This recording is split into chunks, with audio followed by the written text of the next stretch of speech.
Buy term or invest the difference. That's what Dave Ramsey says. Is this the facts, or should you go a different route on this?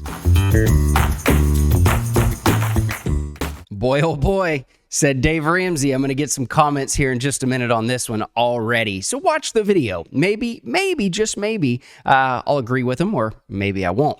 Let's let the numbers talk here, though. If we haven't met, I'm Eric with Jazz Wealth Managers. We don't just invest your dough here. We like to educate you on it.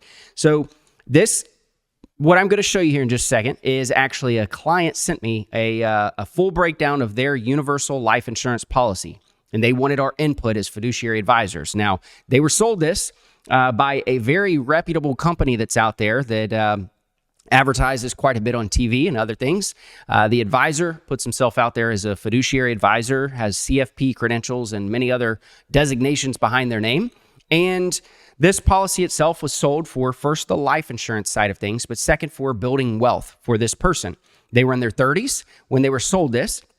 And the idea was for them to overfund a universal life insurance policy so that later on they could have some tax-free money that they could pull from and also get the life insurance. So let's take a look at the numbers. I'm just going to let them speak for themselves. And, I'm sure that somebody's not going to be happy about this one way or the other. So let's take a look at the real thing here. All right, so this is the actual policy. This is what he was given. This is the illustration. So if we're looking at this illustration, you have your insurance. As you can see, $201,348 was the insurance at the end of the first year, with $3,000 total premium. So if he paid $3,000 in, he gets that. His total cash surrender value, $285 when he puts the $3,000 in. Guaranteed $257. So there is the guaranteed side.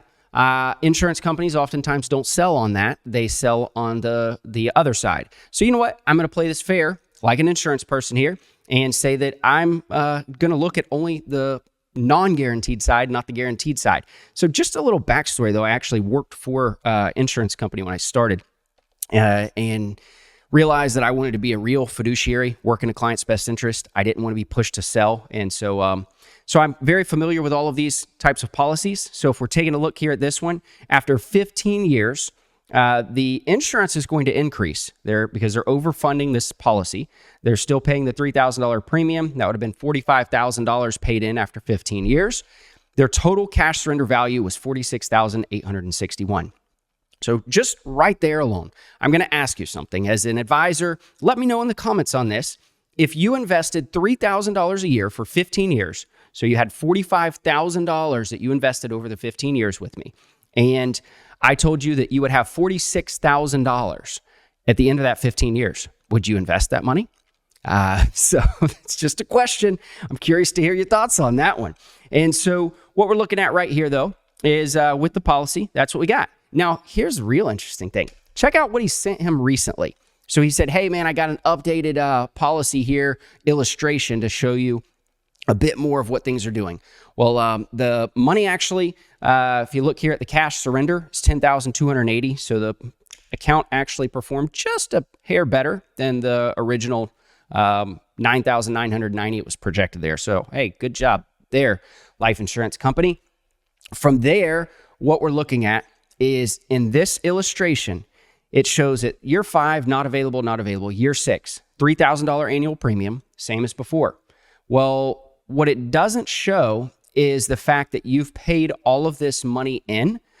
It's only showing this compounding it's only showing the money going from year 6 to 14. So it looks as though you've only started with $3,000 here, when in reality, you've already put $15,000 into this policy. This would make $18,000.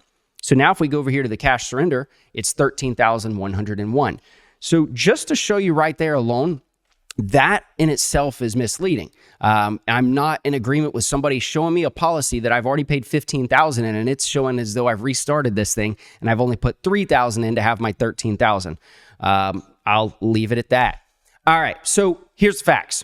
If you were to take this money, $3,000 annual premium, you put the money in for 15 years, you're going to have $74,000 with a 6% rate of return. Now, I know what you're going to say here, though. You're going to say, well, what about the life insurance? Because, he's buying the life insurance. Well, I'm going to show you that too, because This is $74,000. It's not guaranteed. I understand that. It is in the stock market. I went with a 6% rate of return. Dave says 12%. S&P's done over 9%. This guy's in his 30s. Clearly, he can take a little bit of risk on. 6%'s generally a conservative number when it comes to that. So let's look at if he were to buy the life insurance. Well, I don't know how much life insurance is for a term policy for 20 or 30 years, but let's just say that it was $30. The reason I say $30 is because I went with the policy that I currently have. I'm in my 30s and I bought this policy a couple years ago. This was a 20-year term policy for $1.5 million, and it's $48.51 per month. That's right out of my checking account right there showing you. American Gen Life Insurance. So that was what it was. So if I were to say that he put in he took out the $30 every single month. So then, that's $360 there. So then instead, he's only going to invest $2,640. So if he invests $2,640, we're taking the $3,000 minus the $360 for the insurance. Are you following me on this? So if that's the case, after the same amount of time, 15 years, yes, he would still have the insurance in place that he's paying for, plus he would now have $65,137. So $65,137 here. It's getting cut off at the top there. Let me try to fix that for us real quick. So that is what we're looking at. So that's the number. So yes, it does make sense. Dave Ramsey wins this all the way. Buy term, invest the difference. Thanks for watching. If you want to watch more FinTips videos, click here. Be sure to like and subscribe also.